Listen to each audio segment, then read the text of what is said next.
দীর্ঘদিন সংস্কারের অভাবে চরম দুরবস্থায় পড়েছে ঢাকা লক্ষ্মীপুর রায়পুর মহাসড়ক।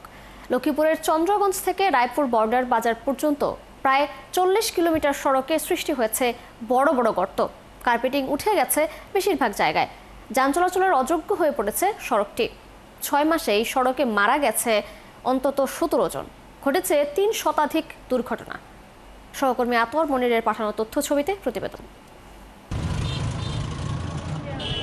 ঢাকা থেকে লক্ষ্মীপুর হয়ে রায়পুর মহাসড়ক যেতে পথে চন্দ্রগঞ্জ বাজার, হাজিরপাড়া, বটতলী, মান্দারি, জকসিন, পুলিশ লাইন্স, ইসলাম মার্কেট, বাস টার্মিনাল সহ প্রায় 20টি পয়েন্টে ভয়াবহ গর্ত আর ভাঙাচোরা কার্পেটিং। লক্ষ্মীপুর রায়পুর অংশে নতুন গরুহাটা, মাইলের মাথা, রাখালিয়া, ফিশারিজ ব্রিজ, রায়পুর উপজেলা কমপ্লেক্স পর্যন্ত একই অবস্থা। ড্রাইভাররা আমরা গাড়িটা ঠিক মতন চালাইতে পারি না। আমাদের রাস্তাটা দ্রুতভাবে আমাদের কাজ করার দরকার। সাইডে পড়ে যায়, কাটতে পড়ে যায়, গাড়ির সাথে বাড়ি খায়। ধরনের ঘটনাগুলো প্রতিদিনই ঘটে। দুই সাইডে যে এই হামের কারণে গাড়ি অ্যাক্সিডেন্ট হচ্ছে। এই 40 কিলোমিটার সড়ক এখন যেন মৃত্যু ফাঁদ। আধা ঘন্টার পথ পাড়ি দিতে সময় লাগছে 2.5 ঘন্টা। বালুতে ভরে গেছে পুরো রাস্তা। চলছে ইট ও বালু দিয়ে অপরিকল্পিত জোড়াতালির সংস্কার। কোনো মানুষ ডেলিভারি রুগী যাওয়ার জন্য খুব অবস্থা খারাপ। এই রাস্তার দিকে কেউ নজর দেয় না।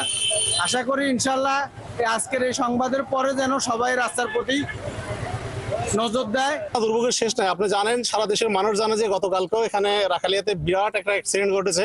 এরকম অহরহ অ্যাক্সিডেন্ট ঘটতেই আছে। একটা বছর পরে গেল, নোয়াখালী সীমান্তে কাজ হয়ে গেল, সাতপুর সীমান্তে কাজ হয়ে গেল, কিন্তু আমাদের এই লক্ষ্মীপুরের মধ্যে কেউ পদক্ষেপ নেয় না। প্রায় প্রতিদিন এই সড়কে ছোট বড় দুর্ঘটনা ঘটলেও ক্যামেরার সামনে কোনো কথা বলতে রাজি হননি চন্দ্রগঞ্জ হাইওয়ে থানার ভারপ্রাপ্ত কর্মকর্তা মোবারক হোসেন ভুইয়া। সড়ক ও জনপথ বিভাগের নির্বাহী প্রকৌশলী জানান, রায়পুর বর্ডার বাজার থেকে শুরু করে লক্ষ্মীপুর সদরের জকসিন পর্যন্ত প্রায় 40 কিলোমিটার সড়ক উন্নয়নের জন্য প্রকল্প প্রস্তাব পাঠানো হয়েছে প্রধান প্রকৌশলীর দপ্তরে। মন্ত্রণালয়ে পাঠাবো। মন্ত্রণালয়ে পাঠালে এটা যেহেতু আমাদের পার্সেস কমিটিতে এটার অনুমোদন হবে।